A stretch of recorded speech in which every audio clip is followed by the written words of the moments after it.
Hello everyone, and welcome to the exterior angles packet. So question number 1, it's very important that you follow directions on this one. We are going to label this angle SIR congruent to SIC. Now notice in this case, this is the first time that we've labeled angles that are actually outside of the triangle. One of the things that you're going to do is you're going to realize that if the angles outside the triangle are congruent, then the angles inside the triangle are congruent as well. So I'm going to number that 3 and number 4. So think about it for a second. If you realize that the exterior angle is, let's say, 120 degrees, the inside angle would be 60.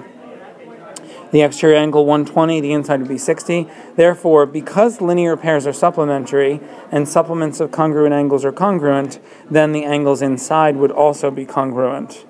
Okay? The second thing that's given, SH bisects angle CHR, I'm actually going to do 3 swooshes because I have single swooshes, double swooshes, now I'm up to 3 swooshes, and I'm trying to prove that the triangles are congruent, so I'm a little short for information. I'm going to use the reflexive piece.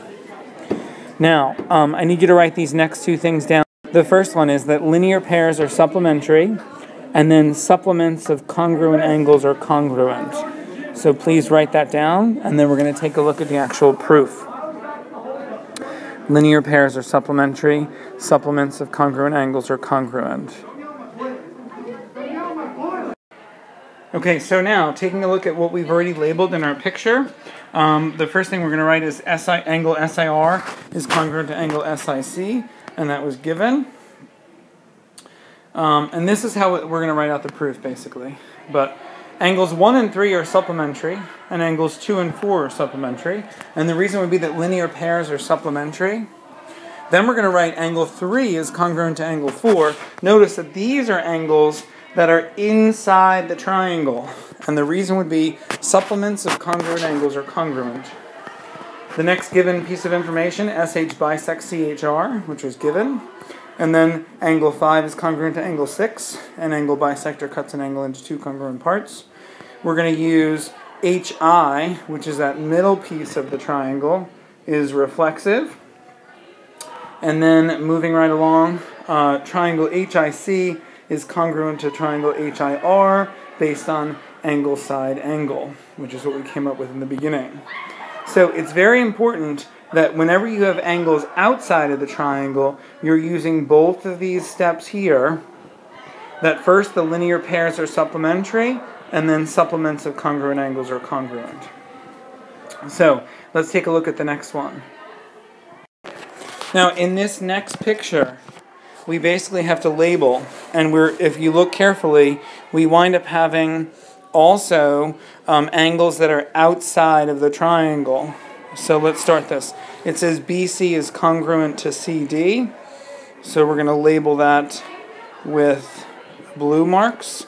Angle ECB, this angle on the outside is congruent to ECD, the one on the outside. I'll call that 1 and 2. Automatically I know that 3 and 4 are congruent because supplements of congruent angles are congruent. And then I'm trying to prove that angle B is congruent to angle D. I'm probably going to have to use CPCTC.